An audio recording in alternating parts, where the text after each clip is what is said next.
date for the FA Cup final is set, and so are we, as Arsenal and Chelsea face off again on the 1st of August at Wembley. The All London affair will be broadcast live and exclusive on KBC Channel 1 this Saturday from 7:30 p.m.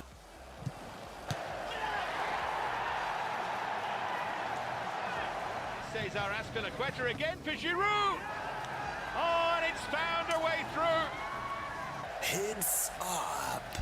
It is a showdown worth your wait.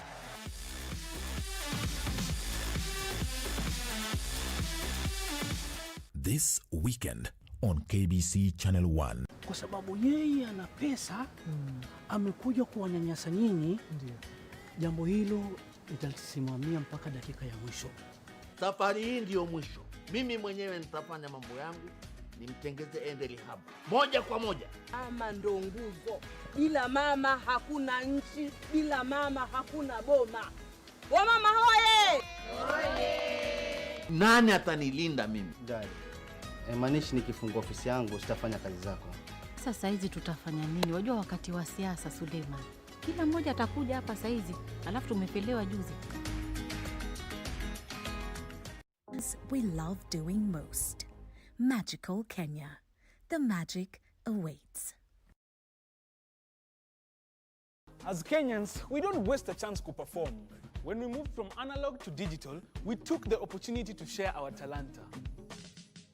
And the rise of local radio represented our voices mtaani. And now, in these difficult times, free educational shows are helping our children learn from home. Mawasiliano kwetu, nguvu kwako. Communications Authority of Kenya. Opening your world.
A very good evening to you. We sure hope that you have been having yourself a lovely day so far. Thank you for joining us. This is Business Insight coming to you from KBC Channel 1.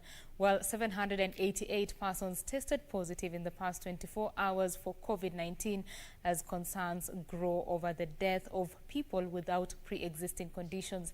That, as well as 11 countries that have been cleared for landing here in Kenya once international flights resume on 1st of August. We shall be giving you the details of all that, but first, here are today's highlights.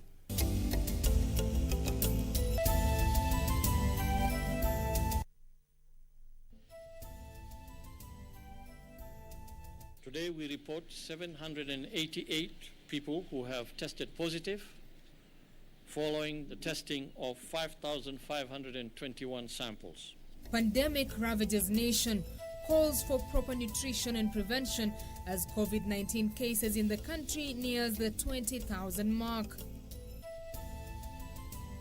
We have 1 month to go, and these institutions are definitely not ready. Reopening colleges and TVETs, government defers plan to reopen in January 2021 after most institutions failed to comply with the required COVID-19 measures.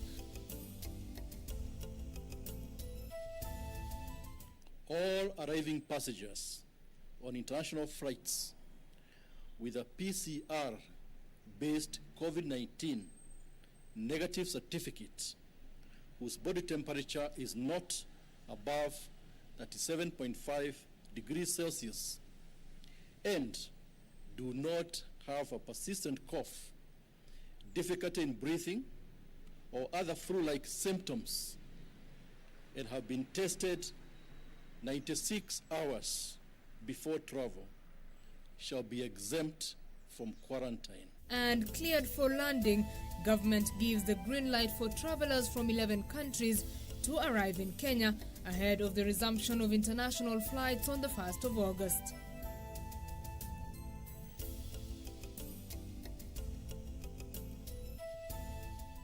Thank you for staying with us. Remember to interact with us on Twitter at KBC Channel 1 and at Betty Kiptum.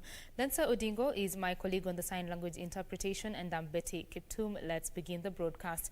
The Ministry of Health has revealed a worrying trend in fatality numbers resulting from COVID-19 disease among persons with no previous record of pre-existing conditions. Health Chief Administrative Secretary Dr. Rashid Aman says 9 out of the 14 fatalities recorded on Thursday had no pre-existing condition. The development coming as the number of confirmed cases rose to 19,913 after 788 positive cases were recorded over the last 24 hours. The number of recoveries also rose to 8,121 after 100 people were discharged after making full recovery. The number of confirmed coronavirus cases in Kenya rose to 19,913 on Thursday after an additional 788 cases were confirmed from 5,521 samples tested. The Ministry of Health calling on Kenyans to maintain healthy lifestyles, including appropriate diets that is key in boosting their immunity, especially during the coronavirus pandemic. Today, I want to urge all of us to embrace consumption of diversified diet, because no single food contains all the nutrients that our bodies require. For instance, our staple diet in Kenya of ugali and kales or sukuma wiki is a good diet, but needs to be supplemented with other food groups. 14 people succumbed to the virus over the past 24 hours, pushing the total number of fatalities to 325. However, the Ministry of Health is concerned following a rising number of fatalities among people who had no pre-existing medical conditions. For the first time since we started reporting mortalities, today we have reported 9 people who have died without coexisting comorbidities. And only 5 had coexisting comorbidities like hypertension, diabetes. The Director General in the Ministry of Health, Dr. Patrick Amoth, appealing particularly to young people to be extra careful as latest data indicate that they were not immune. So this tells us that the disease is assuming a different kind of effect on our population. And this is more the reason that we need to take these measures very, very seriously. These people who are dying without comorbidities are younger people in their very productive age group, and that is why we continue to appeal to the youth to ensure that they take these measures that we continue to articulate very, very seriously. 100 patients were discharged from hospital, out of which 8 were under the home-based care program, while 92 were from various health facilities across the country. As at to date, we have released more than 3,500 people who have undergone home-based care for COVID-19, and thus far we have not registered any death of any case from home-based care. So far, 1,275 patients are admitted in various hospitals in the country. 56 of the patients are in the intensive care unit, out of which 34 are on ventilator support, 20 on supplementary oxygen, while 2 are on observation.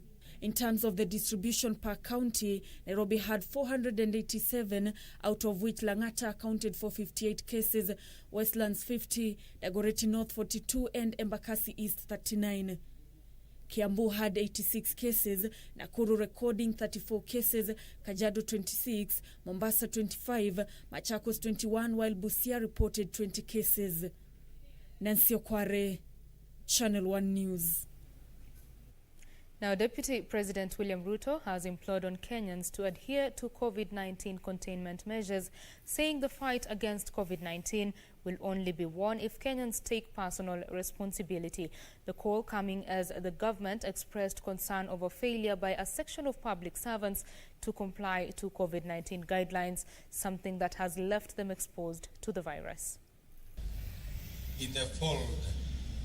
Deputy President was at the Goto PCEA Church in Kikuyu, Kiambu County, Thursday for the burial of former General Secretary of the Presbyterian Church of East Africa, Reverend Peter Kanye Kariuki. Ruto saying it was paramount that Kenyans seriously follow the Ministry of Health guidelines to keep COVID-19 at bay. Health Cabinet Secretary Mutahi Kagwe, who was representing President Kenyatta, said the late Kariuki will be remembered for supporting the less fortunate in the society and was behind the Adopt a Family program that was launched following the outbreak of COVID-19 in the country. Let us take up our responsibility individually as citizens to ensure that we do not lose life and to ensure that we minimize infections by adhering to the protocols that have been issued by the government of Kenya through the Ministry of Health. Reverend Peter Kanye Kariuki has remained amiable and humble, and those who knew and interacted with him benefited immensely from his selfless leadership, wisdom, and generosity. In the meantime, Muslim faithful have been urged to adhere to the COVID-19 protocols as they celebrate Eid al-Adha on Friday. Time has come for everyone to take responsibility. We are also insisting our brothers, the Muslim fraternity, to ensure they adhere to those protocols. That business of having communal food, that big plate I have noted, I have witnessed in the past. Let us this time ensure that everybody is celebrating this Eid in their homes. Elsewhere, a section of women parliamentarians have raised concern over increased cases of sexual violence during the COVID-19 pandemic. Mbita, Member of Parliament Emilio Odhiambo, and Nairobi Woman Representative Esther Passari is blaming weak laws for the obtaining situation. And the government has raised concern over what it terms as public servants not strictly complying with the Ministry of Health COVID-19 guidelines, something that has left them exposed to the risk of the deadly virus. In a statement, Head of Public Service Joseph Kenywa directed public servants to rearrange their workplaces to not less than 1.5 meters between employees, minimize walk-in visitors except by prior appointment, adding that state and public officers with pre-existing medical conditions and or age between 58 years and above should work from home. Kenya saying high standards of hygiene must be maintained, with those who have tested positive for COVID-19 required to obtain requisite clearance before resuming duty. Beatrice Gatonyangetich, Channel 1 News. Now to matters education, the Ministry of Education has deferred the reopening of colleges and TVET institutions to January 2021. Education Cabinet Secretary George Magoha says the decision to change the opening dates from September to January was informed by the realization that most institutions are yet to comply with requisite COVID-19 health protocols. He, however, lauded universities for adopting new technologies to conduct online learning and virtual graduations. During his address to the nation Monday, President Uhuru Kenyatta directed the Ministry of Education to give a clear direction on the reopening of tertiary institutions, directing Education Cabinet Secretary Professor George Magoha to engage stakeholders and develop an acceptable plan of action. Tunataka kuondoa ile doubt ambaye iko haswa kwa watoto wetu na tarehe za kufungua mashule yetu au vyuo vyetu vya masomo mbalimbali, na tumekubaliana kwa mkutano wetu leo ya kwamba Waziri wa Elimu Profesa Magoha ataita mkutano wa washikadau wote wa elimu baada ya siku chache, na wakishamaliza mkutano wao na mashauriano yao, wataitana waweze kupatia wazazi, waweze kupatia wanafunzi na watoto wetu wote vile tutaendelea na mambo ya elimu. Magoha holding a meeting with stakeholders in the education sector on Thursday, where they resolved that colleges and TVET institutions will now reopen in January 2021. And my teams, all the PSS, Belio Kipsang, Julius Juan, Nabukwesi, we spanned out, plus other members of staff, and visited a sizable number of these colleges and inspected them. As to the level of compliance with the COVID-19 protocols, the last TTC I went to was yesterday, and that was in Machakos, but I have been to many others, including Eregi, which was nowhere near being called ever going to be ready, and many others. But the long and short of it is that we have 1 month to go, and these institutions are definitely not ready. Magoha, who spoke at the Kenya Institute of Curriculum Development, however, said universities had continued with learning uninterrupted, with virtual graduations being held, with Egerton University holding its graduation tomorrow and the University of Nairobi set to hold its virtual graduation in September. So we want to encourage the university sector to continue to offer online programs. I am aware that there are many universities at the moment that are offering online exams and online teaching. The bottleneck will come when you are perhaps training the life sciences, like doctors like myself, where the end product is that they must touch a patient. And we have to decide whether they are ready now to go and treat you. Or the good side is that it would be desirable to have more doctors released before the end of the year. But if this is going to be an exception, then we as government must be prepared to provide PPEs for the examination classes in the final year, so that we allow these doctors to graduate and join the others in the fight against COVID. The Teacher Service Commission is expected to launch a community learning program that will ensure that students across the country remain positively engaged for the rest of the year. TSC will mobilize all teachers to embark on the community-based learning programs that the Ministry of Education will launch today. Thereafter, the Commission will issue guidelines to guide our teachers on the implementation of the programs. And we'll be asking our teachers that wherever they are, as they also obey the MOH protocols, they are at home like the rest of us mostly, and we'll just be telling them that wherever they are in the community that they are in, they then engage our children. Magoha says the program will involve teachers in their different localities with keen observance to the COVID-19 health protocols. If you stay in a court, Kanyanyaini Court, where I stay, with 40 houses at Kanyanyaini Court, that court where the people mix and do things together, the teacher is supposed to teach in that court. Whether it is in the car park when the parents are not there, or if there's a big tree there, they can sit under a tree. If it is in the villages, the Nyumba Kumi phenomenon is the most important one to deal with. Caroline Kamar reporting for Channel 1 News. The Labour Cabinet Secretary Simon Chelugui is calling for concerted efforts to eradicate human trafficking in the country in the wake of increased numbers. Speaking during an event to mark the World Day Against Trafficking of Persons, Chelugui expressed concern over the increasing cases of human trafficking involving children, women and girls. According to the Child Protection Information Management System, women and girls comprise the highest number of those trafficked at 49% and 23% respectively.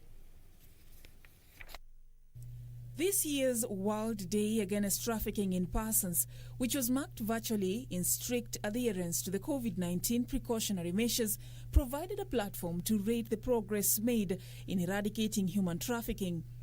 Speaking as he led Kenya in marking the global event, Labour Cabinet Secretary Simon Chelugui said that the current COVID-19 containment measures, which have, among others, led to job losses, has left many vulnerable to human trafficking, adding that the pandemic has also negatively affected efforts to help victims of human trafficking. Some of the measures introduced to contain the spread of COVID-19 are exposing victims of trafficking to further exploitation, especially because of these measures have led to limited access to services, as most victims' assistance programs have scaled down operations. Chelugui describing the vice as a major global challenge, with children, women and girls suffering the brunt. Globally, people are trafficked for sexual exploitation, forced labor, forced begging, forced marriage, jail cell and child soldiers, removal of organs, and other forms of exploitation and abuse. Unfortunately, women at 49% and girls at 23% rank the highest among all victims of trafficking. According to the Child Protection Information Management System, a total of 140 cases of trafficking in persons have been investigated from July 2019 to date. From July 2019 to date, we've recorded 612 cases of child labor, 154 cases of child trafficking, and 123 cases of sexual exploitation.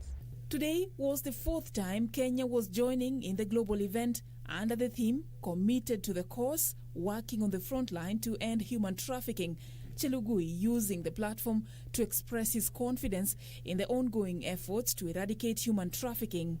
2018 to date, my ministry has rescued over 1,500 victims of trafficking of various nationalities, besides managing to get 61 convictions, with numerous other cases going on in various courts in the country. This even as he underscored the need to put in more efforts and form relevant partnerships that will help the country win the war against human trafficking.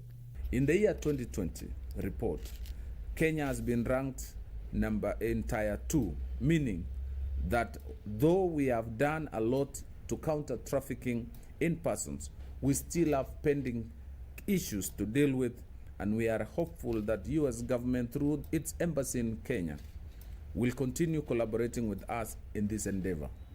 The Ministry of Labour is currently focusing on reviewing anti-human trafficking law, protection of victims, prosecution of perpetrators, and enhancing community awareness on the dangers of human trafficking. For Channel 1 News, I'm Safin Acheng Oma. Well, Safina Cheng Oma's report there brings us to our first break here on Channel 1 Business Inside. Don't go too far. We'll be back with more news. Stay with us.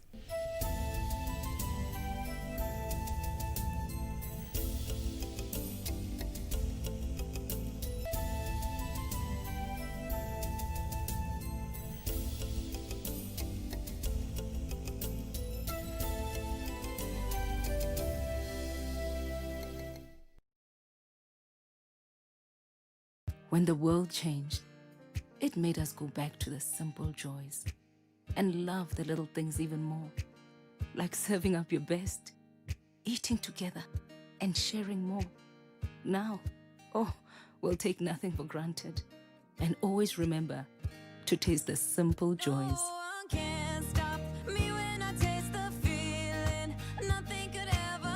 Coca-Cola, taste the simple joys.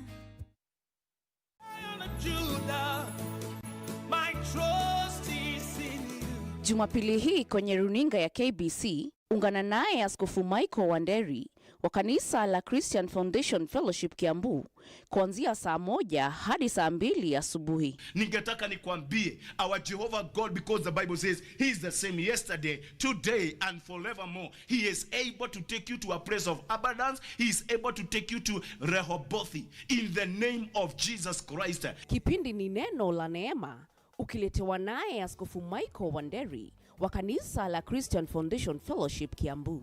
Usikose.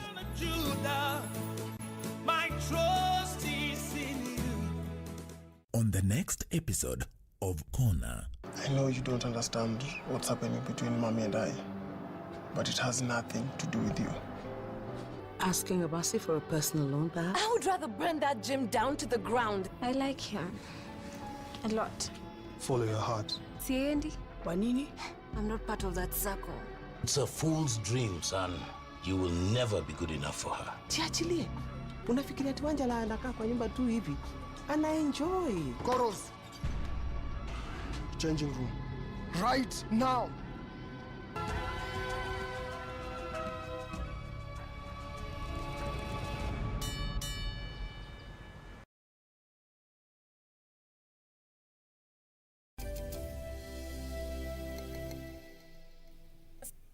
Welcome back. You are watching Business Insight. A section of Jubilee MPs are questioning why President Uhuru Kenyatta and ODM leader Raila Odinga failed to allegedly mobilize senators in their respective parties to vote in support of the county revenue formula that would allow for allocation based on population.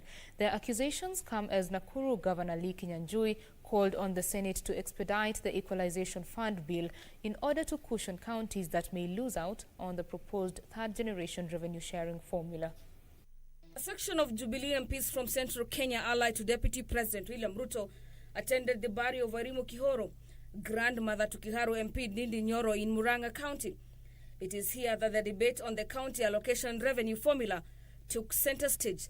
The MPs laying blame on the handshake between President Uhuru Kenyatta and Raila Odinga in the presence of Senate Majority Whip Irungu Kang'ata, whose amendment to have a 2-year break before counties receive monies based on population was defeated. Hii siku ya formula kupita, yeye aliandika kwa katika magazeti ati amesema formula ipite. Na hiyo siku akaandikia watu yake message. Akawaambia ikipita wewe umepoteza kiti. Kwa hivyo Raila, tumejua wewe sio rafiki yetu. Kama wanataka kusaidia hii formula watusaidie. Na sisi tunasema marafiki wetu tutawajua kwa hii kura itapigwa kwa Senate. Kama wewe hapana unga sisi mkono kama watu ya Mlima Kenya, saa ile tunapata rasilimali ya kufanya maendeleo. Usijifanye wewe ni rafiki wetu. Rais wetu, mimi nilikuwa nimekuambia juu ya hiki kimudu. Kama kiko na wewe na vile sasa yeye ako na nguvu, si angeambia watu yake 18 wafuate hiyo line ndio tuungane pamoja. Huyu mtu ni kama mtu ambaye anakibisa baba yako akitafuta title. Senator Kang'ata, who took the podium, lashed out at senators who voted against the motion, yet their counties stood to benefit from the proposed formula. Tangu wapande hiyo wengine wangekuja wanisupport venye niliweza kumobilize watu wa Jubilee, hii motion ingepita. Na sisi tutaendelea kupigania haki ya pesa zikuje kwa wananchi kuliko kwenda kuangazia other parameters, kwani hii maendeleo hukuja kusaidia wananchi ndiposa watu wetu waweze kufaidika. Elsewhere in Nakuru County, Governor Lee Kinyanjui called on the Senate to expedite the Equalization Fund in order to cushion poor counties that may lose out on the proposed third general revenue sharing formula. We therefore want to take this opportunity to urge the Senate and all the parties involved to do all that is necessary to ensure that we unlock these stalemates, and more importantly, in good time, so that we can continue with our normal programs. It's also worth noting that our budgets are also in limbo because you do not know what figures to include, and without our budgets being passed, therefore any form of procurement, even for healthcare workers, their payments, purchase of PPEs, and all these things are likely to be affected. So indeed, the stalemate at the Senate is a national crisis. Similar calls to expedite the debates were made in Embu by Manyata MP John Mushiri.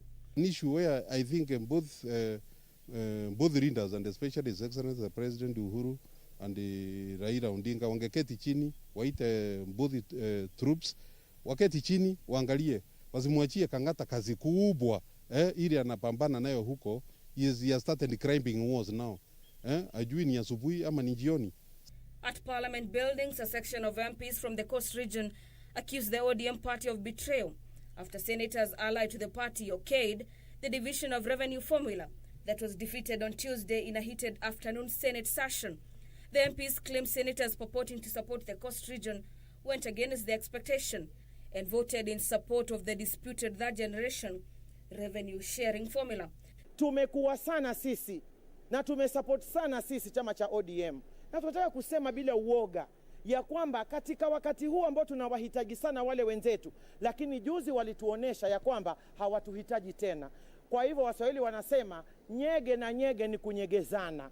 Tuliwanyegeza, saizi hawataki kutunyegeza sisi. Tunasema safari ya hatua 1000 inaanza na hatua moja. Pwani tumeng'oa nanga na 2022 we are disconnecting. Si urongo wala si siri. Tunasema we are disconnecting. Tutakuwa na chama cha wapwani ambacho kitazungumzia masuala ya wapwani. Tutasimamisha vijana wetu na chama hicho na tutafanya mazungumzo na chama chochote kile ambacho kitakuwa kinaamua kufikiria mambo ya pwani. Sisi tutakuwa na national kiongozi ambaye atakuwa anatuwakilisha katika ngazi za juu. Hata sisi kama wabunge wa pwani na viongozi wa pwani tumesema safari hii hakuna kubebea wengine mizigo. Tunataka tubebe mizigo yetu. Juzi aliyesimama ambaye alikuwa kiongozi wa wengi ndani ya bunge ya seneta alisimama akasema wazi, bila voti moja, bila kura moja, bila shilingi moja hakuna BBI. Na sisi tunasema hivi, ikiwa wao watakwenda hivyo na sisi tutasema twende majimbo. Na tukisema majimbo ni federalism. Senate is expected to conclude on Tuesday on amendments proposed by Nairobi Senator Johnson Sakaja that seeks to maintain the current status quo in the division of revenue. For Channel 1 News, I'm Gladys Mungai. To a heart-wrenching story now, a woman has been thrown out of her matrimonial home in Kathiani, Machakos County after she opted to seek justice for her daughter who was allegedly being defiled by her grandfather and uncle. The mother of 3 says her husband and his family are accusing her of exposing the family to ridicule through her actions. The culprits have since been charged for the offense. Niko na uchungu mwingi mimi kama mzazi. Wakati nilipata mtoto wangu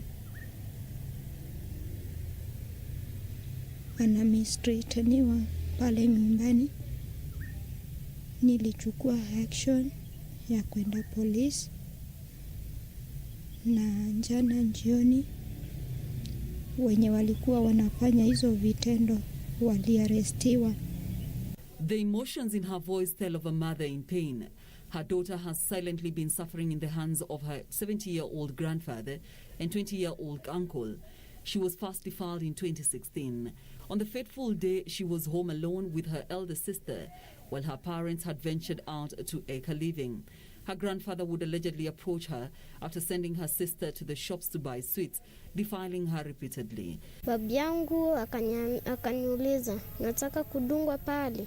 Mimi nikamuuliza pale wapi. Akaniambia kuja nikuoneshe. Kamuuliza unanidunga na nini?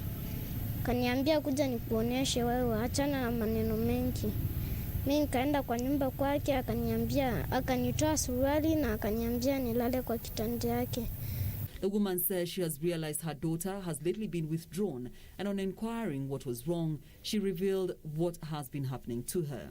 When her mother told the child's father, he held a meeting with his family and they decided to keep the matter within the family. But the girl's mother wanted justice for her child. Nilipokunja na kueleza kila kitu na kuandikisha statement, nilienda pale nyumbani. Wakati hao walikamatwa, mzee wangu alianza kuniumiza moyo akiniambia mimi ni muanji na hata sifai kuwa hapo kwake. She reported the matter at a nearby police post where she was sent to Machakos Level 5 Hospital for medical examination. Asubuhi nikiamka nikienda kushughulikia mambo ya mtoto wangu, alianza kuniambia nitoke hapo na watoto wote, nisiache hata mmoja.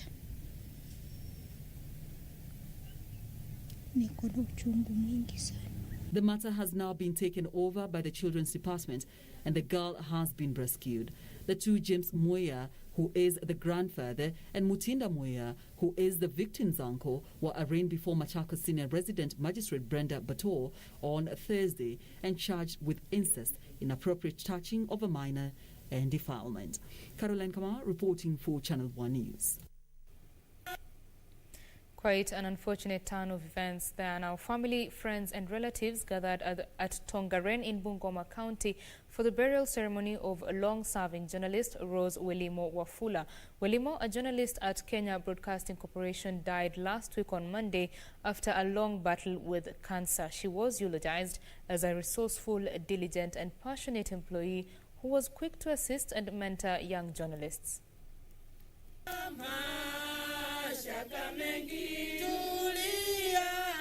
This was the mood in Maleke, Tongaren constituency, Bungoma County, as friends, family and colleagues gathered to pay their final respects to Rose Welimo Wafula. 53 years old Welimo passed away on Monday, the 20th of July, after battling breast cancer. Her husband, Justimo Wafula, giving details of her brave battle with the disease that she was first diagnosed with in February this year. Lakini juhudi sote tangu nianze kumuguza mke wangu zimekuwa harakati ngumu sana, kushoto na kulia. Nimeweza kusimama naye, ameweza kuugua na kuumwa hali ya juu, kuomba usaidizi nimsaidie ili nibadilishe ule ujungu alikuwa na wangu sikia, afadhali mimi nimsikie nusu.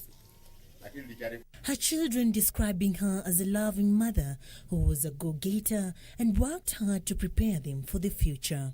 I just ask God to give us strength to go through this, and may we come out victorious, because my mom was a very strong woman and she would have loved for us to take up into her footsteps.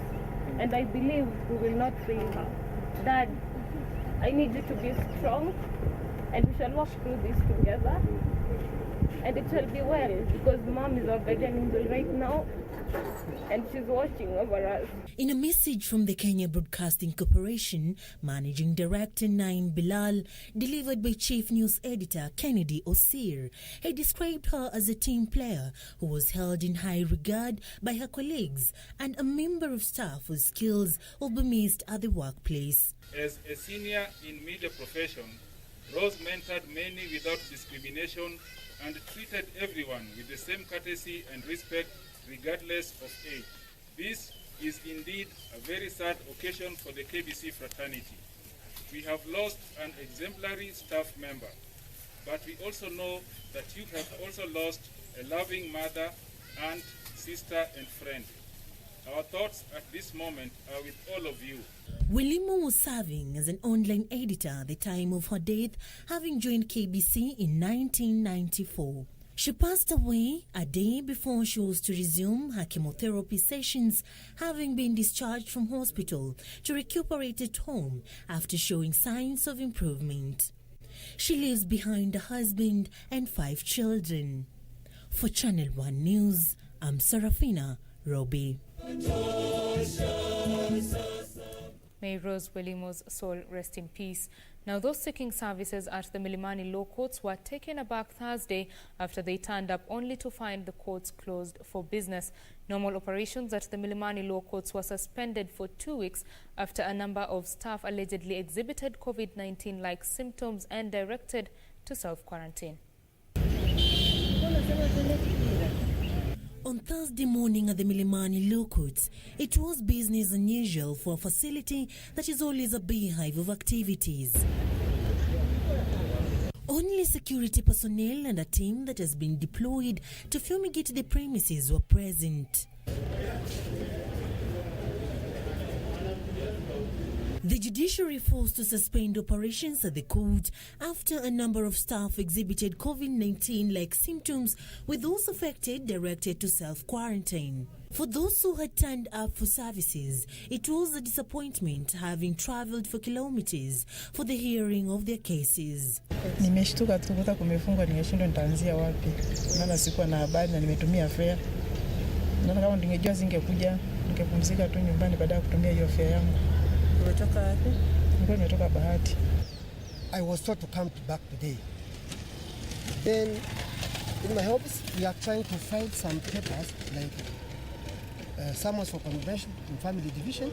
We could not go through because the system showed that it is failure. So I was supposed also to come and confirm how I can put on to file those my papers, either email or e-filing. Well, as the 14 days closure of the Milimani Law Courts commences today, the Judiciary continues to urge its staff to adhere to all the measures that have been put in place as fumigation continues. Reporting for Scales of Justice Channel 1 News from the Milimani Law Courts here in Nairobi, I'm Sarafina Robbie. Residents of Sagana at the boundary between Kirinyaga and Murang'a counties want authorities to erect a bridge along River Sagana to ease movement between the two counties.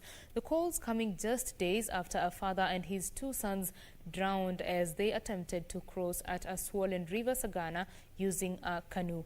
Details of these and others in the county news roundup. A cloud of sorrow engulfed Kashurio village, Madira East Sub-County in Nyeri County on Wednesday during the funeral service of a school principal and his two sons.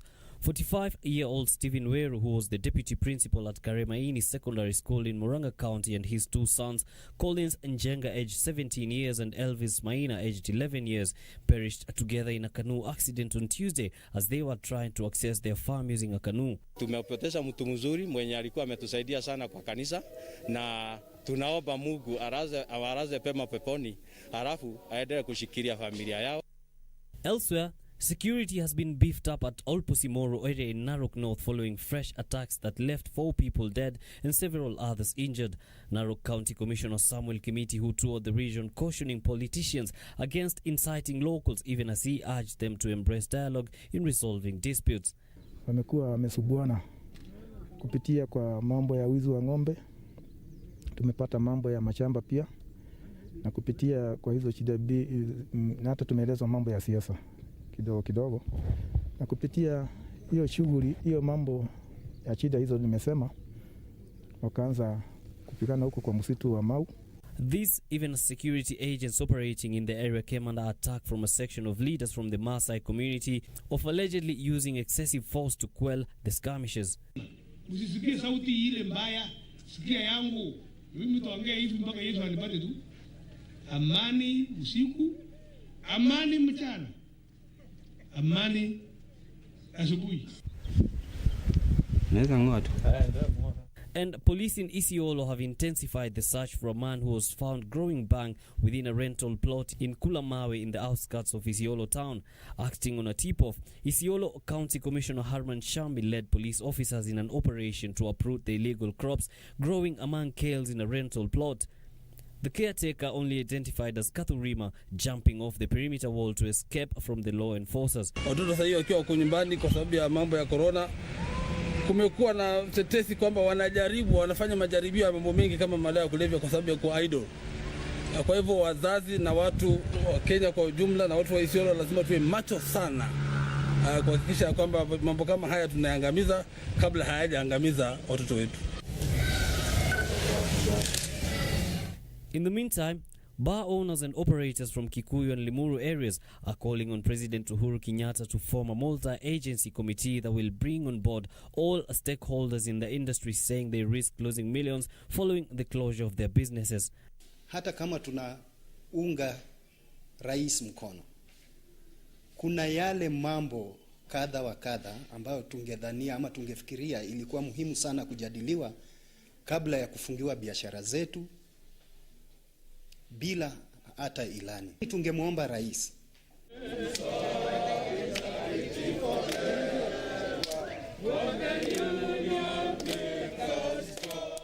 And Engineer Felix Mutura Gitonga is the new general manager of the Embu Water and Sanitation Company. The board has been facing leadership challenges threatening to derail operations at the company. During this period, we know the role of water in preventing the spread of COVID-19, and therefore, Union will support the managing director in making sure our customers have access to this precious commodity. Finally, Kituo cha Sheria Service has partnered with Prison Service to offer basic legal training to prison warders and inmates in an effort to assist those who cannot afford legal representation. Dubbed Njia za Haki, the initiative has seen 60 warders and inmates at the Shimolatewa prison receive training. As a result of the training, these paralegals then have been able to draft submissions for court, draft appeals and draft petitions, and we have now over 600 of these documents have been drafted, and around 200 people have been able to be released as a result of the intervention. Yusuf Farah, Channel 1 News.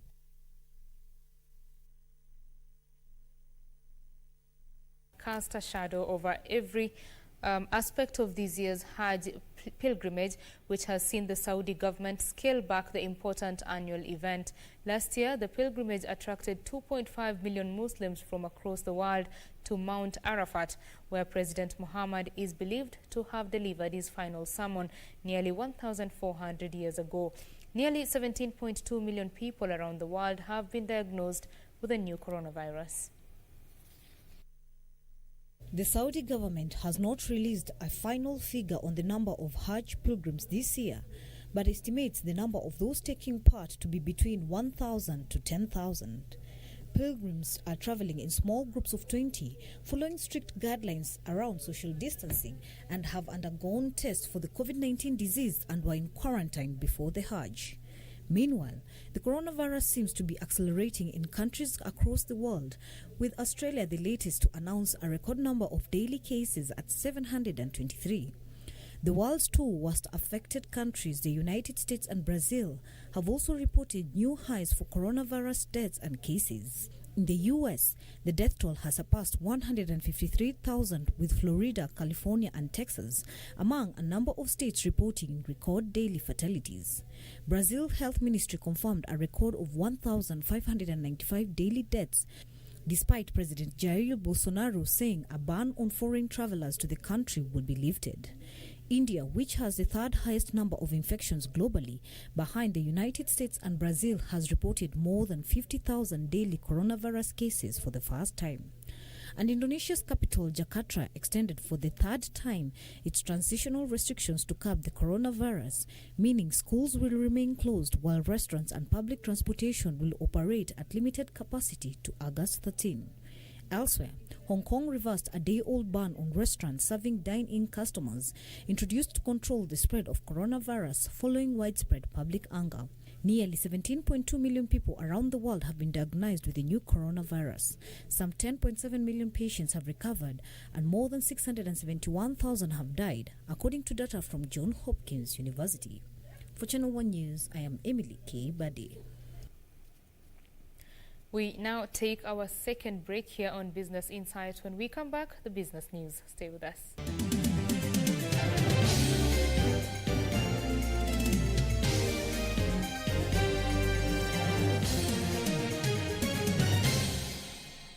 Having recorded over 700 cases of coronavirus, Machakos County is leaving nothing to chance.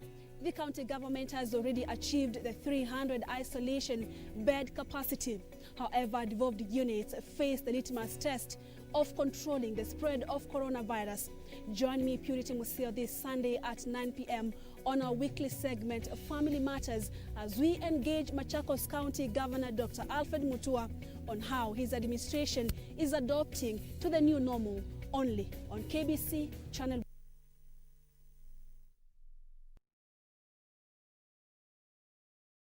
As Kenyans, we don't waste a chance to perform.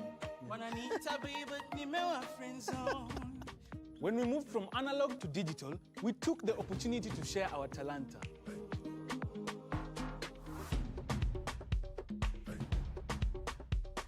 And the rise of local radio represented our voices mtaani. It is important that we don't forget that. And now, in these difficult times, free educational shows are helping our children learn from home. And new ICT and educational platforms are going to make sure that no one is left behind. Mawasiliano kwetu, nguvu kwako. The Communications Authority of Kenya.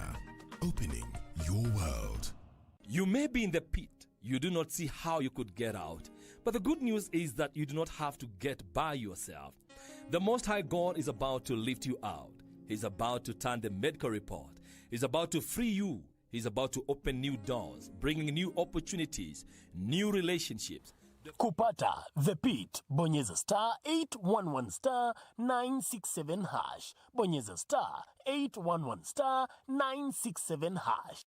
On the next episode of Wise men say only fools rushing. Wewe una mke? Sutike kunyang'anya mke kabisa. Ni wami naanza yo. Tafuta mke mwingine. Babu! Babu kuja. Hatujali kazi zenu.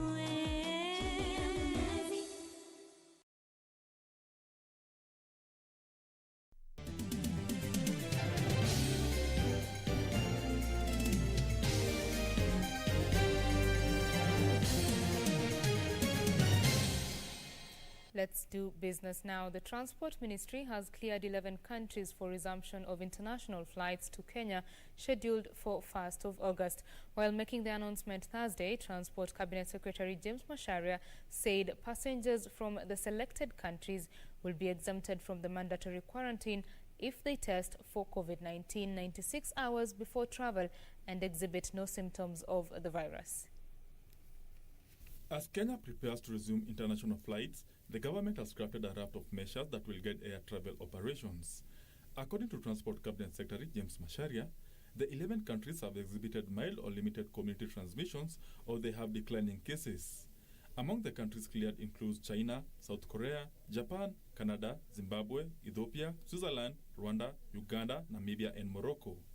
By tomorrow, we shall review that list, depending on circumstances on the ground when we do the global mapping of the trend and intensity of the coronavirus. Passengers from these countries will also be exempted from the mandatory quarantine if they tested negative of the virus 96 hours before travel and if they show no symptoms of the virus. All arriving passengers on international flights with a PCR-based COVID-19 negative certificate whose body temperature is not above 37.5 degrees Celsius and do not have a persistent cough, difficulty in breathing, or other flu-like symptoms, and have been tested 96 hours before travel shall be exempt from quarantine. Those who will arrive or have flights during curfew hours must show valid boarding documents to the authorities, with their drivers also showing proof that they were at the airport. Just arriving on flights after the curfew with a valid air ticket and boarding pass shall be allowed to proceed to their hotels or residences. Airlines have been directed to provide passengers with relevant information about COVID-19 preventive measures, especially in instances where physical distancing is hard to implement. Benson Rioba reporting for Channel 1 Business.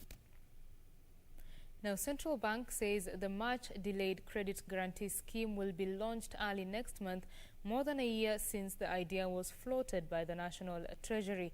CBK Governor Dr. Patrick Njoroge says the National Treasury has finalized the guidelines establishing the fund that is expected to offer credit guarantee to small and medium enterprises having challenges in accessing loans for lenders.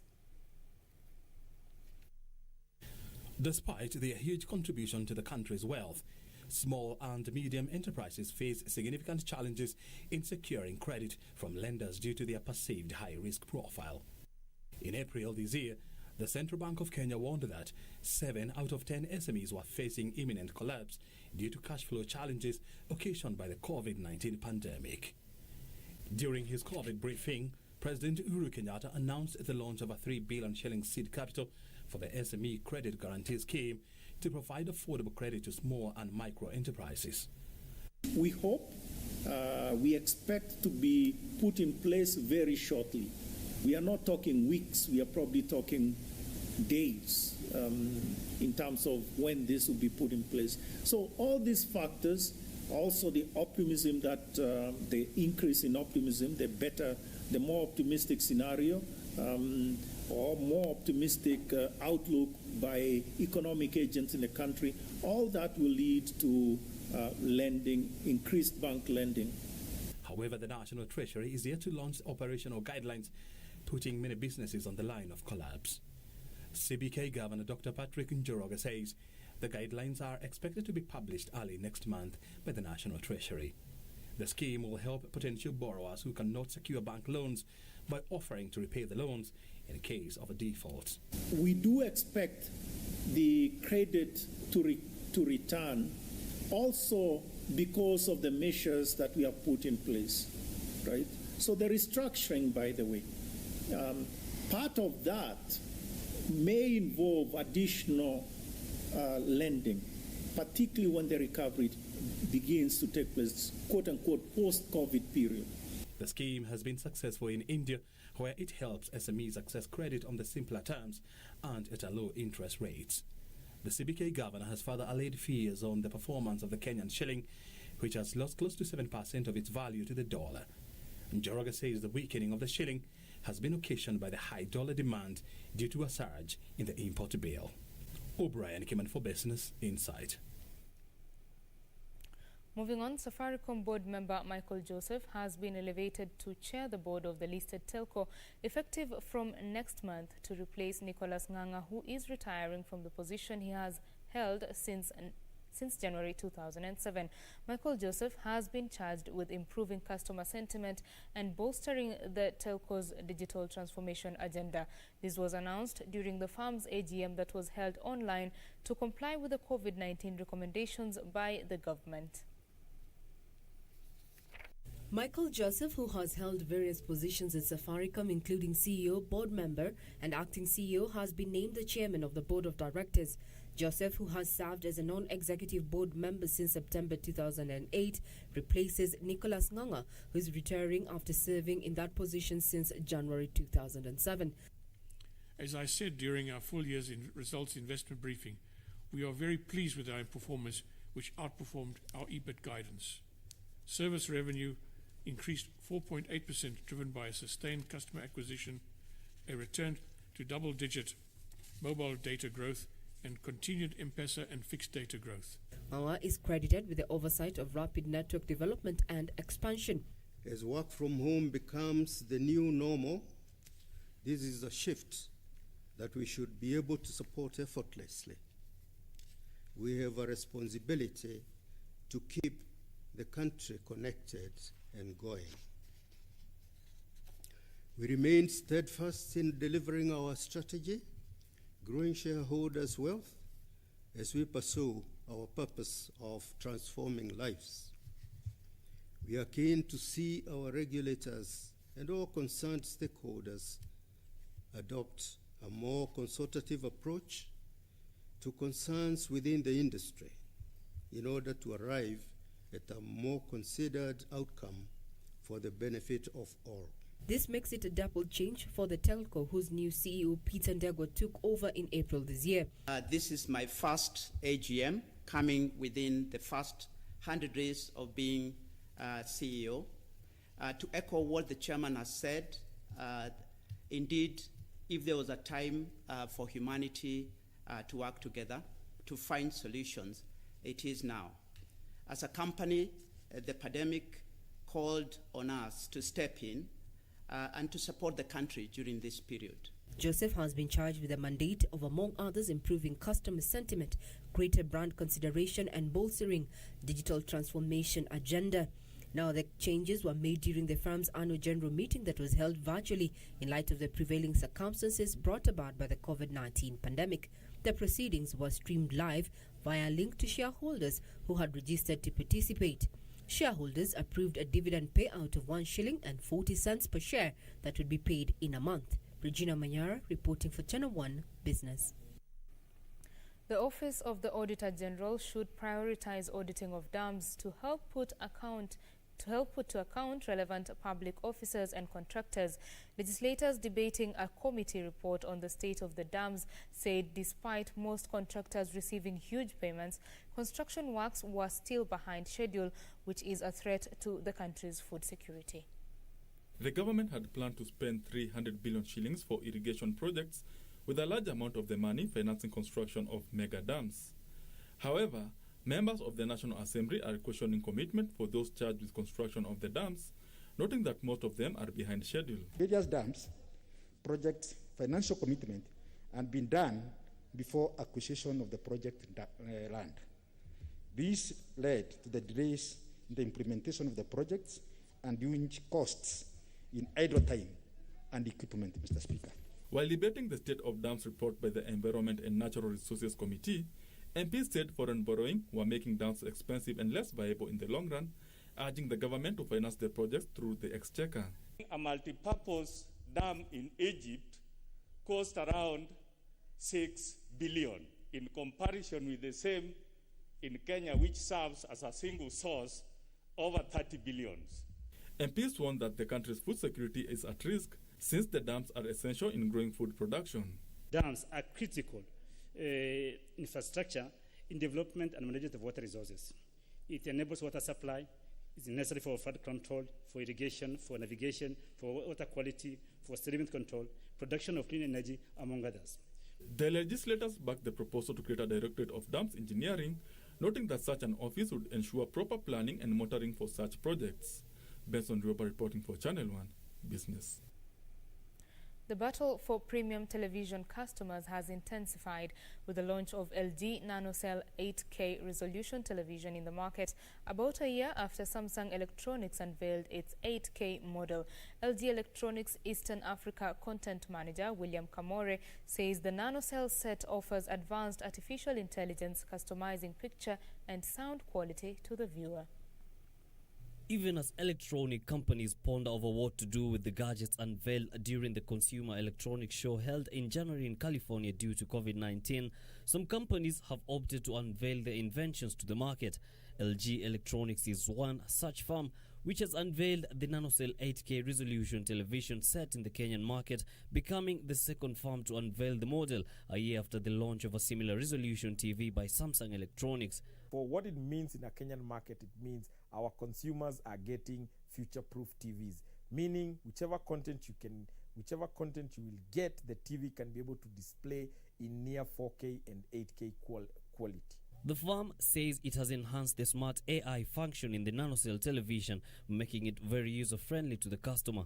The AI optimizes on your picture and your sound quality, on the content you're watching, on how your room is, how your environment is, and delivers the best in terms of picture and sound quality. LG Electronics is banking on the nano connection components that allow users to easily link up and control other smart devices. You can get to have your home appliances connected to the TV. So refrigerators, washing machine, dishwashers, even smart bulbs, even smart curtains, you can be able to connect on the TV. And third, you can be able to connect your mobile devices. The firm hopes advanced features will help it ward off competition in the premium TV market. We now take a quick short break. We'll be back with more business news.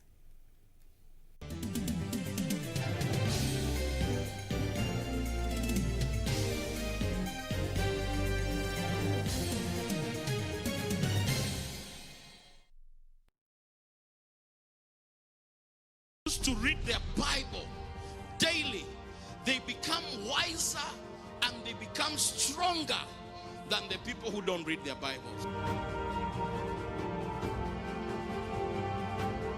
So when you choose hard, difficult things, you become a natural leader. He brings us to church to introduce to us another higher level of relationship that is called a faith relationship. You are also a solution to somebody else's problem. You cannot be the only problem all the time.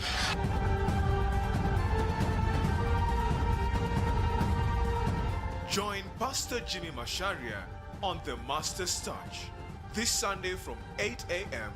on KBC Channel 1. There is something that is still obscure. I already suspected that Ashok was keeping secrets. You believe that she is guilty? Have you ever thought about it? Then why? Hasn't she ever talked about her son? Wait, where are you going, friend? You didn't have alcohol at all. Come on, have a drink with me.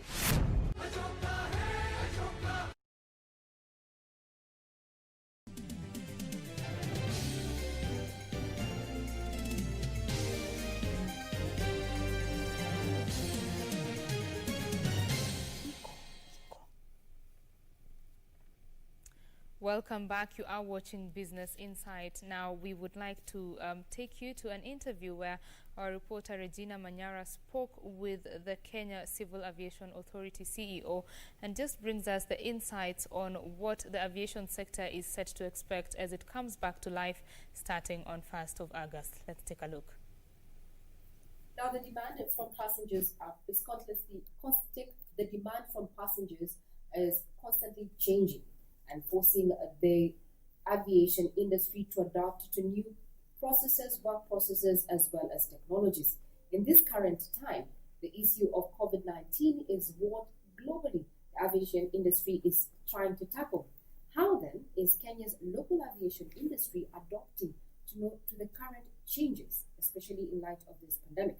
To take us through that conversation is none other than the Director General of the Kenya Civil Aviation Authority, Captain Gilbert Kibe.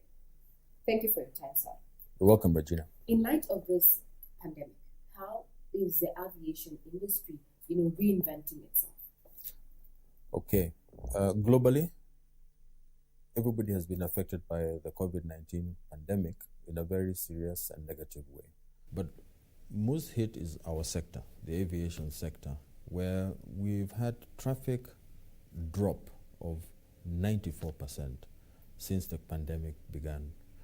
With that drop, it means that our revenues have dropped by over 80%, which is a very serious strain on the operations of this organization and, of course, all the other organizations in the sectors of the economy of Kenya.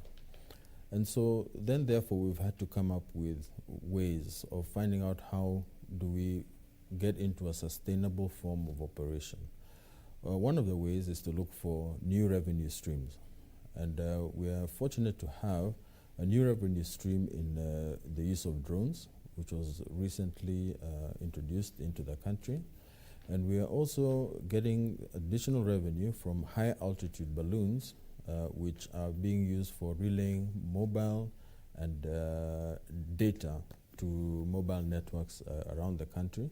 And maybe we'll say that a bit later. But then we've also had to change the way we run our operation. Not all of us can be working the way we used to.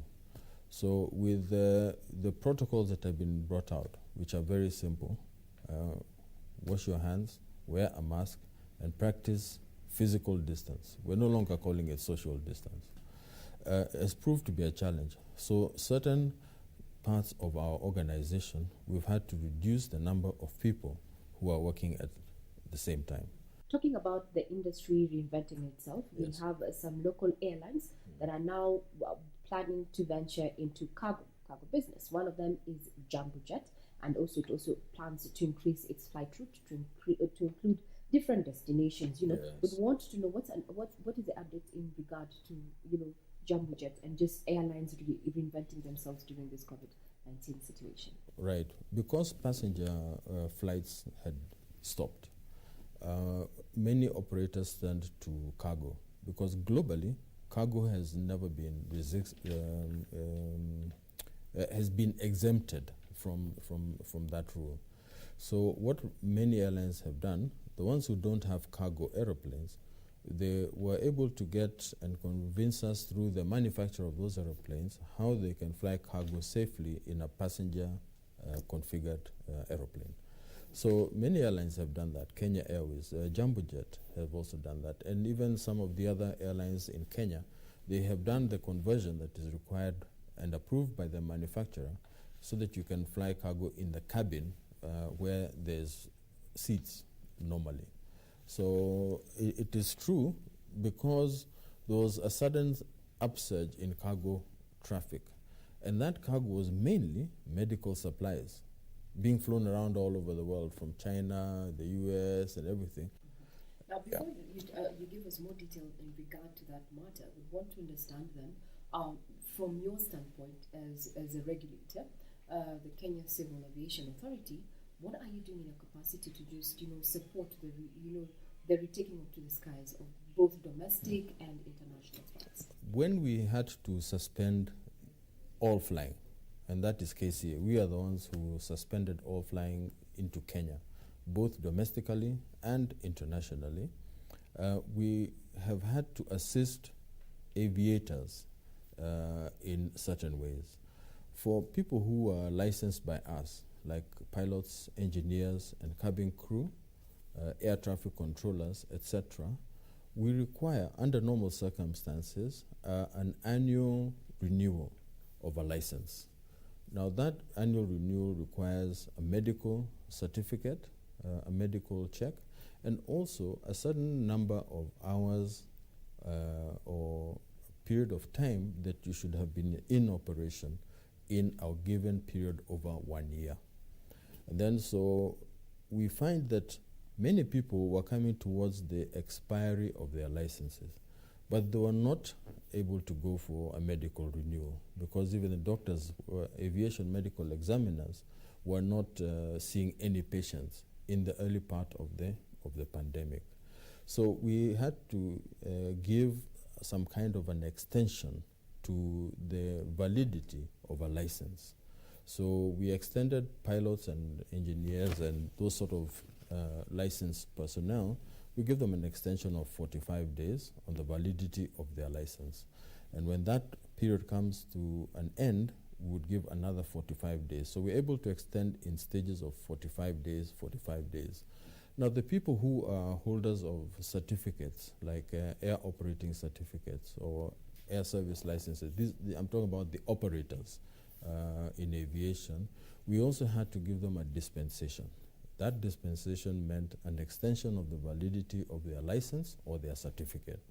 Because of these unusual circumstances, we were able, my office was able to issue those extensions and dispensations for a given period of time, and we've reported to the global aviation regulator, the International Civil Aviation Organization.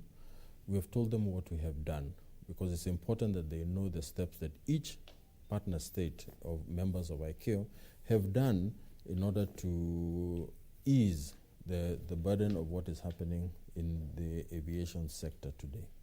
Now, that said, what so far is the feedback from the resumption or the reopening of domestic flights? Yes. What has been the uptake and the response you're getting? Feedback. The feedback has been wonderful.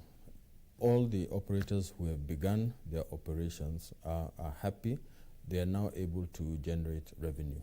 The people who had been stopped from traveling between parts of Kenya, and in particular, remember the areas that were locked down, like Nairobi and Mombasa and Malindi and Kwale. When especially Nairobi and Mombasa was opened for movement by road, rail, and air, it made life sort of come back to normal. We can now visit our relatives, friends, and conduct our businesses among the different towns in Kenya. So that has brought a significant increase from zero to now a regular uptake of passengers. But we are not yet at the pre-COVID levels. It will take time for that to happen. And all estimates are showing that it will take between 2 to 3 years for aviation to get back to a resemblance of what it used to be before COVID. And I'm only talking about domestic so far. Of course, international is on the way. that ecosystem, most Kenyans are really concerned about their in-flight time. That is, those are the questions that Kenyans are worried about, or Yes. anyone who's thinking, to fly international this time. Are we going to have, social distancing within the plane? What measures have you taken, especially in flight? Now, in flight, it's important for the public to know that it is very, very difficult to get the coronavirus transmitted when you're inside an aeroplane. Why?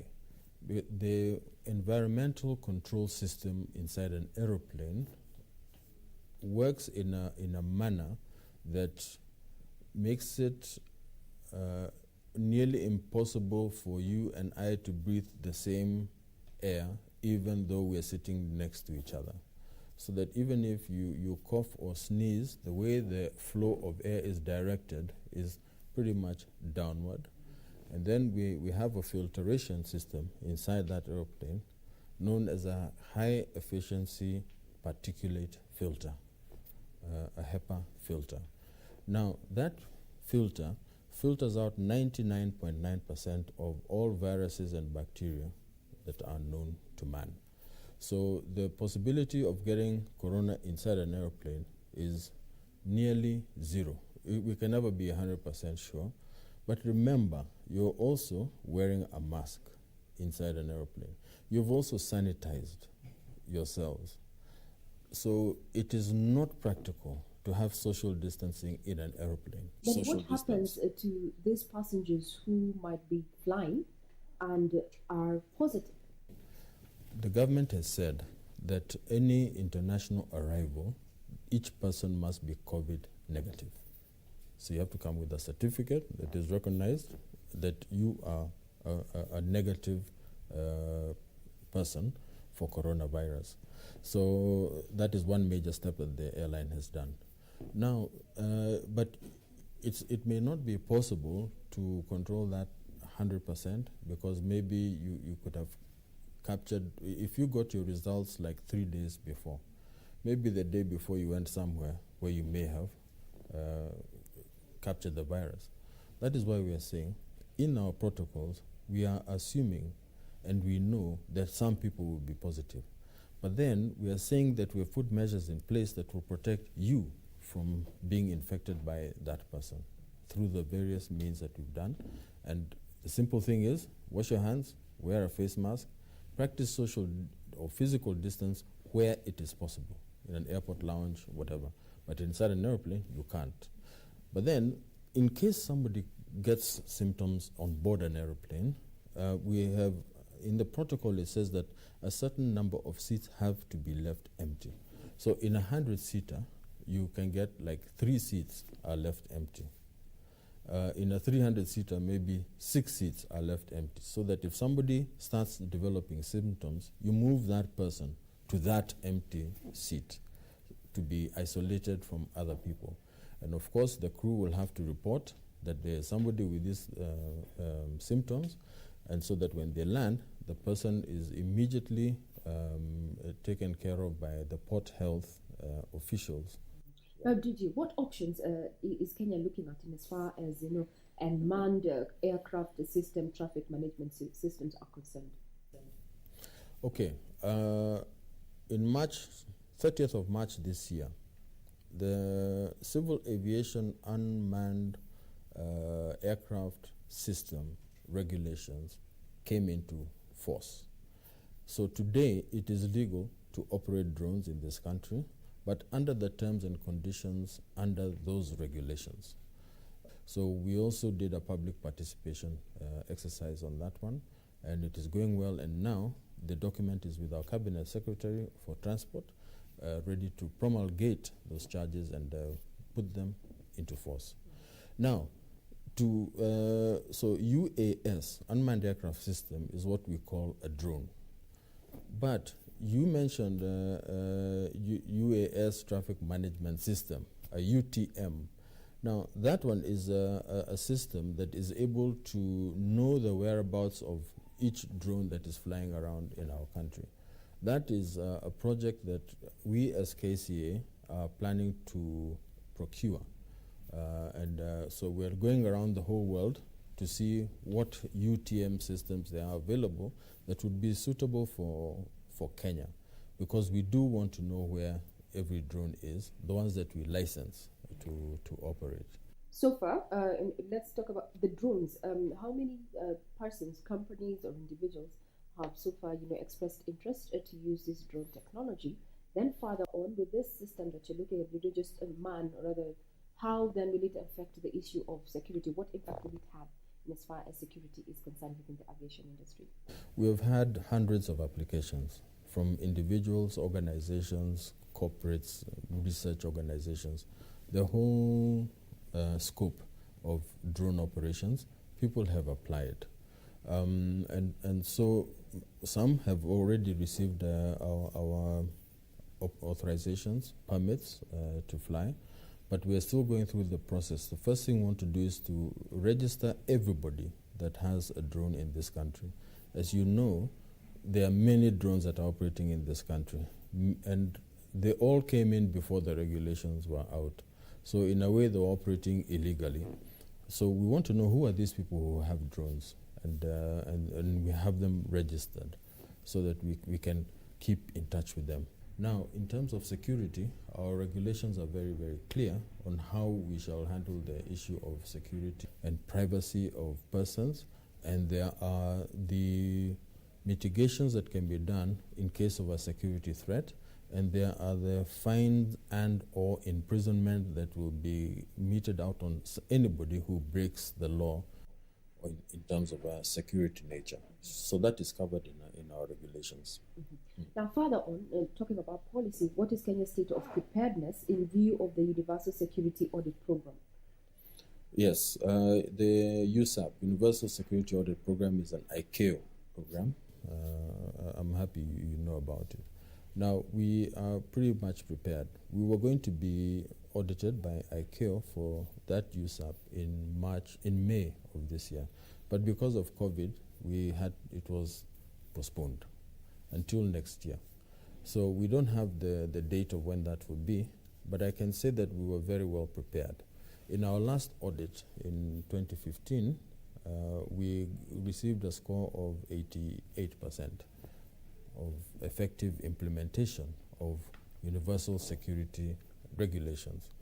So we have no doubt that we're going to perform the same or better when the next USAP comes. What is KCA doing, in light of aircraft crashes that you have seen in the recent months, locally and even just across borders in Somalia? We have the civilian accidents and incidents.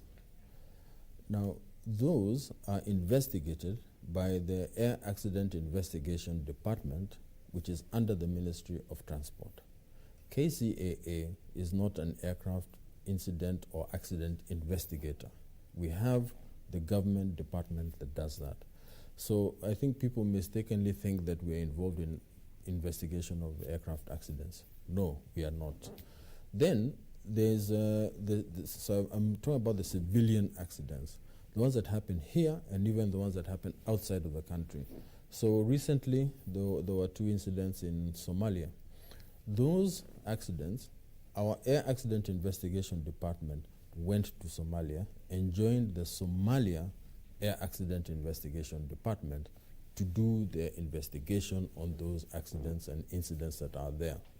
We are not in that system, so but we know the investigations are ongoing, and they're going very well.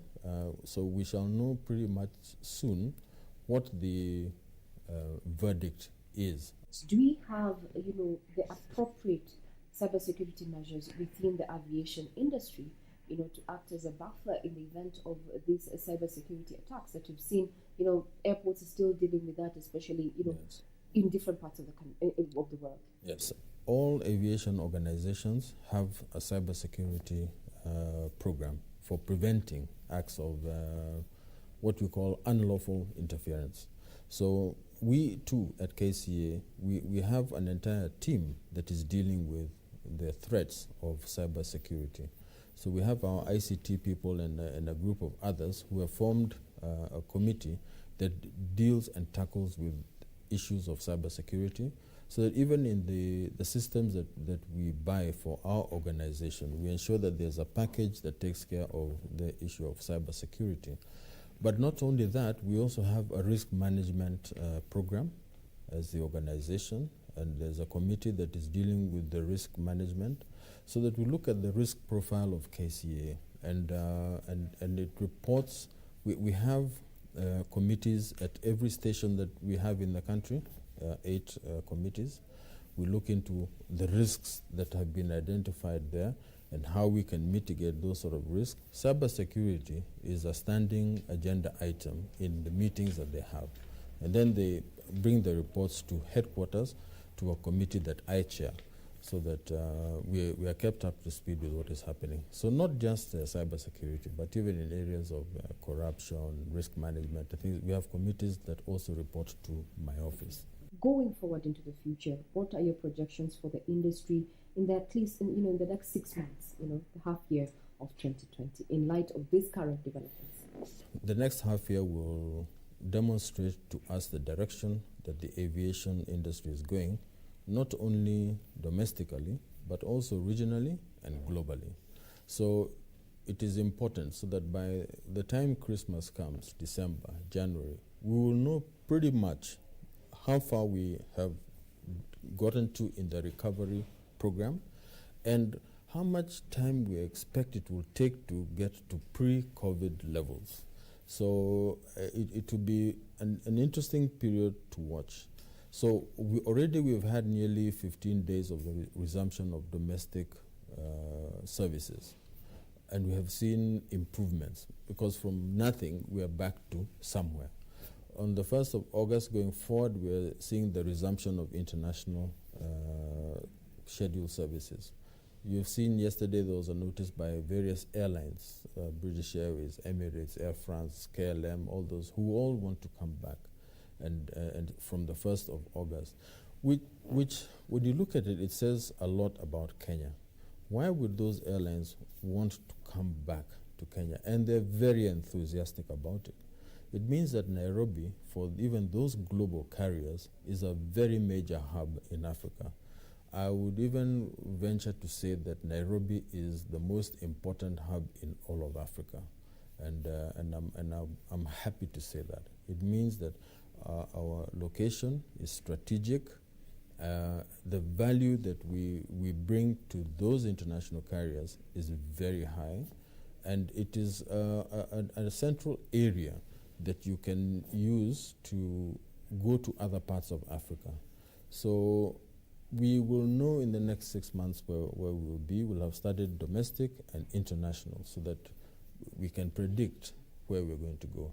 For me, I'm excited. I am hopeful that things will get better sooner rather than later. But like I said earlier, we can expect maybe 2 to 3 years by the time we get back to pre-COVID levels. Thank you very much, sir.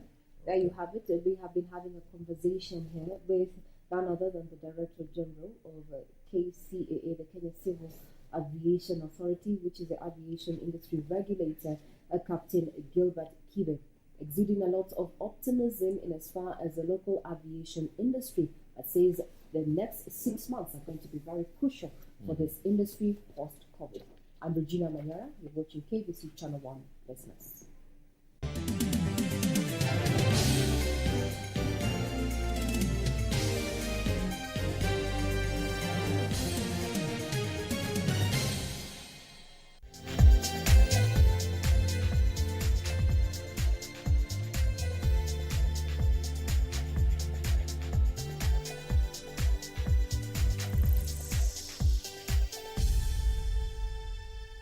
Thank you for staying with us. Let's now do the sport. World Athletics have announced that the World Under-20 Championships will now be held from 17th to 22nd of August next year in Kenya, 1 week after the Tokyo Olympics having been rescheduled due to the coronavirus pandemic. The global event had been scheduled for this month but was postponed due to restrictions imposed to curb the spread of coronavirus. Athletics Kenya had fears that the event might be scrapped due to a congested calendar. The postponement means that a number of athletes might be locked out of the event due to age, with eligibility set between 16 and 19 years. This will be the second international event Kenya will host, with the Continental Tour set to be held at Nyayo National Stadium on 26th of September.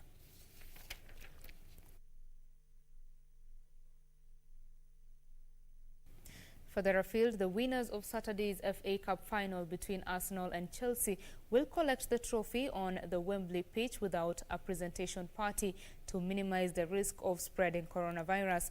The winning team traditionally lifts the trophy in the stadium's royal box. The match is being played without fans because of concerns over COVID-19. This year's final is dedicated to raising mental health awareness, with several themed events before kickoff.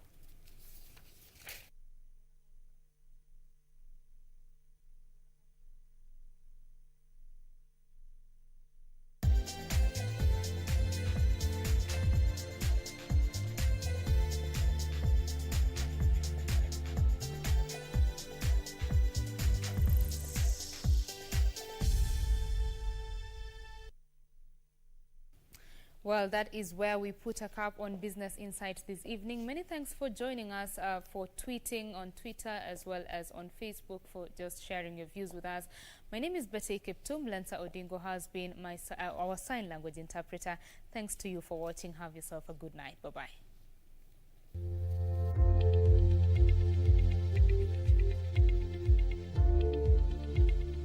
Good evening and a very warm welcome to Channel 1 Weather Updates. My name is Irene Mchoma Odim. There are scattered wet conditions at the coastal strip. The rest of the country is covered with partly cloudy conditions, and that is how the nights will be. The morning will be cool and cloudy in the capital, similarly in Meru and Nyeri. This means cold weather conditions will prevail. There will be showers in Mombasa, Malindi and Lamu. It will be cloudy in Garissa with rains over a few places. Mandera, Marsabit, Moyale will experience sunny conditions. Similarly, in the northwestern parts of the country, at the Lake Basin region, sunny conditions will dominate, but there will be a bit of cloudiness in Eldoret, Kitale, and Kisii areas. In the afternoon, we'll see a change in weather patterns at the western parts of the country. These are showers accompanied by thunderstorms in Kisii, Kitale, Eldoret, and mostly Baringo and Trans Nzoia counties will be affected. The northeastern parts of the country will continue to experience sunny conditions. There will be wet conditions at the coastal strip of a few places. Similarly, in Garissa, there will be showers. An interesting weather pattern in Garissa. As much as there would be wet conditions, the region will experience the highest temperatures across the country at 34 degrees Celsius. Lodwar and Mandera will record highs of 33 degrees Celsius. That is how weather is shaping up in the home country. Up next is the international forecast. Be well and see you tomorrow. God bless.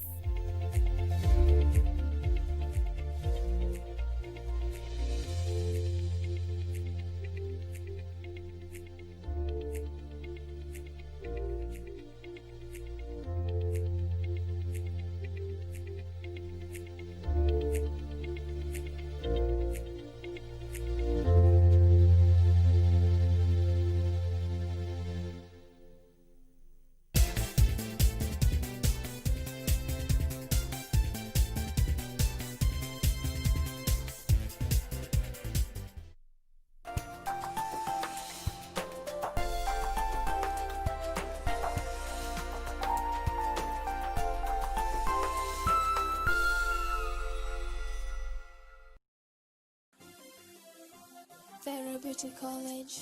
Vera Beauty and Fashion College, with branches in Nairobi, Eldoret, Thika, and Meru. Did you know that we are a TVET approved institution?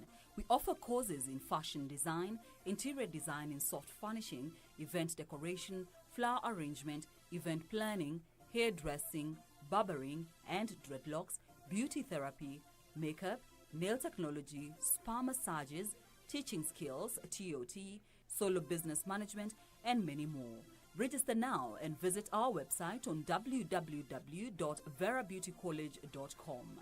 You can also call on 0725 923 550 Nairobi branch, 0728 087 689 Eldoret branch, 0722 227428 Thika branch, 0725 000 706 Meru branch. Vera Beauty and Fashion College, a TVET approved institution.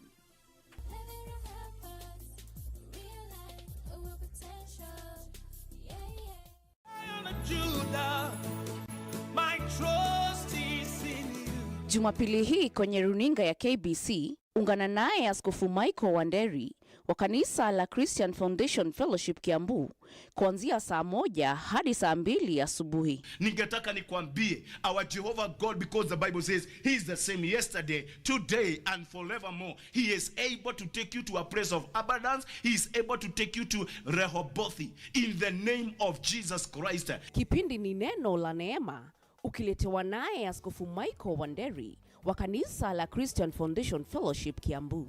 Usikose.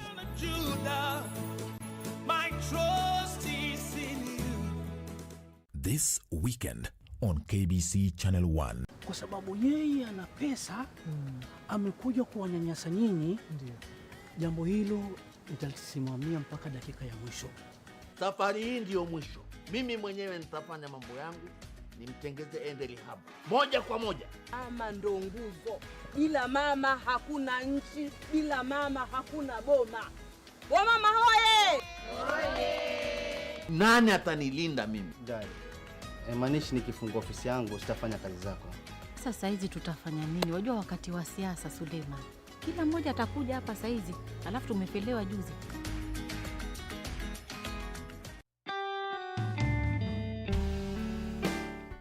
Hamjambo wa Kenya wenzangu. Mimi ni Mheshimiwa Mize. Ninalotaka kuambia ni kuwasihi ya kwamba korona iko.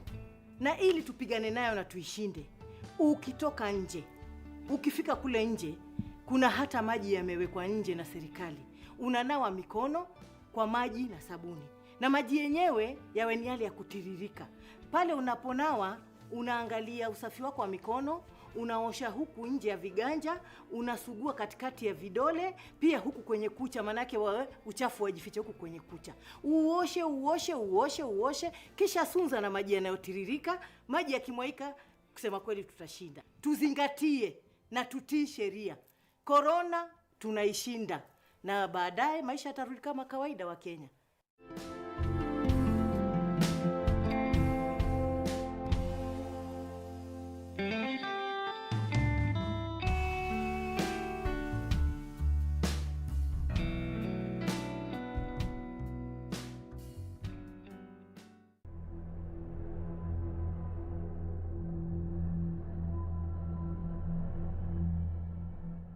I greet you all in the name of our Lord Jesus Christ. My name is Pastor Esther McKenna, serving at the Wellspring of Life International, located at Ongata Rongai.